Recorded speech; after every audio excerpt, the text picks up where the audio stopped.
जहां पर ज्ञानवापी मामले में इलाहाबाद हाईकोर्ट ने फैसला सुनाया है। हाईकोर्ट ने मुस्लिम पक्ष की याचिका को खारिज कर दिया। इस वक्त की बड़ी खबर, व्यास तहखाने में हिंदू पक्ष की पूजा को जारी रखने का आदेश दिया गया है। वाराणसी जिला अदालत ने भी इस मामले में हिंदुओं के पक्ष में फैसला सुनाया था। वाराणसी जिला अदालत के फैसले के खिलाफ कोर्ट पहुंचा था मुस्लिम पक्ष। ज्ञानव्यापी मामले में इलाहाबाद हाईकोर्ट ने यह फैसला सुनाया। कोर्ट ने मुस्लिम पक्ष की याचिका को खारिज करते हुए व्यास तहखाने में हिंदू पक्ष की पूजा को जारी रखने का आदेश दिया है।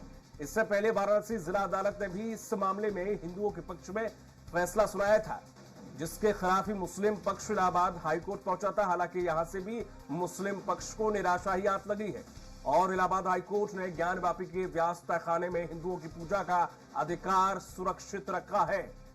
अधिक जानकारी के साथ लगातार घनश्याम चौरसिया हमारे सहयोगी बने हुए हैं। घनश्याम, हिंदू पक्ष की एक और बड़ी जीत, जब 31 तारीख को यह फैसला सुनाया गया, उसके बाद 15 तारीख को हिंदू मुस्लिम पक्ष पहुंच गया हाई कोर्ट। उसके बाद उन्होंने जब ये तर्क दिया कि चूंकि इसमें पूजा कई सालों से बंद है और ये उसी का पूरा हिस्सा है, तो अब ऐसे में ज्ञानव्यापी का हिस्सा होने का कोई तर्क नहीं था। क्या पूजा नहीं होनी चाहिए, भावनाएं मुस्लिमों की आहत हो जाएंगी, और वही हुआ जिसका आसार थे कि अब हाई कोर्ट ने भी कह दिया कि पूजा जारी रहेगी।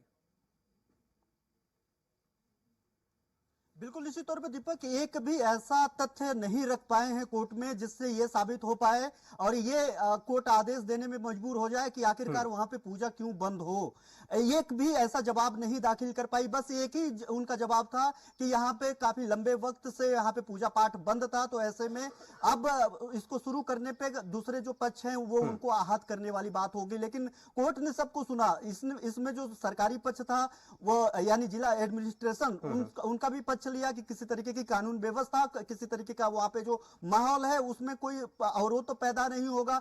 और हिंदू पक्ष से भी तर्क लिया गया, क्योंकि हिंदू पक्ष जिला अदालत की कोर्ट में पहले से ही इस केस को जीत चुका था और मुस्लिम पक्ष लगातार इसको लेकर के ताकीद कर रही थी कि वहां पे अगर पूजा पाठ उस परिसर में शुरू होगा तो उससे भावनाएं आहत होगी, वहां पे स्थिति बिगड़ सकती है। लेकिन उन्होंने पूछा कि उन्होंने फिर इसी मामले को लेकर के जिला एडमिनिस्ट्रेशन से पूछा कि क्या ऐसी माहौल है वहां पे कि वहां पे स्थिति बिगड़ सकती है।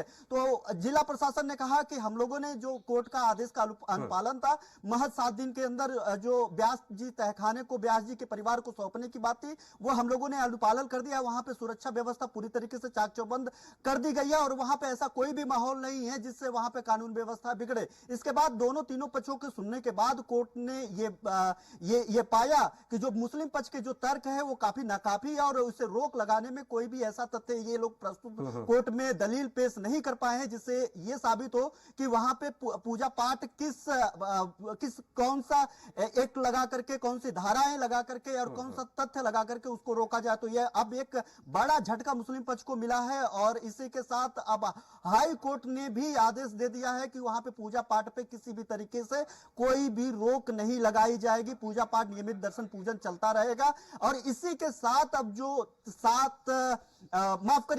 9 फिर तहखाने थे, 8 और तहखाने को लेकर के कोर्ट में सुनवाई शुरू हो जाएगी। इसको लेकर के कि जो 8 और तहखाने जो बंद है आखिरकार उनके अंदर क्या है, चूंकि वो सर्वे परिसर से अलग रहा है और एक तो 8 तहखाने में सर्वे नहीं हुआ था, एक नवा तहखाना ये था व्यास जी तहखाना, जिसको लेकर के व्यास जी का शैलेंद्र कुमार पाठक व्यास जी के जो पोते हैं वो कोर्ट गए थे और इसको लेकर के सुनवाई हुई थी। 17 जनवरी को पहला आदेश आया था। रिसीवर के रूप में जिलाधिकारी को नियुक्त करने की मांग हिंदू पक्ष ने किया था। हिंदू पक्ष के इस मांग को सुनवाई के बाद वहां पर भी मुस्लिम पक्ष कोई खास तर्क नहीं दे पाया था, जिसके बाद हिंदू पक्ष की बात मानते हुए जिला अदालत की कोर्ट ने रिसीवर नियुक्त किया था जिलाधिकारी को और उसके बाद 31 जनवरी को यह आदेश दिया तीनों पक्षों को सुनने के बाद कि वहां पे नियमित लेकिन इसके बाद जैसे 31 तारीख का जिक्र किया घनश्याम आपने, 31 तारीख का जैसे जिक्र किया, तो जो अंजुमन इंतजामिया कमेटी उसने ये पक्ष भी रखा था कि बड़ी जल्दबाजी में पूजा शुरू की गई। हालांकि ये नाकाफी था, जैसा कि आप खुद ही कह रहे हैं।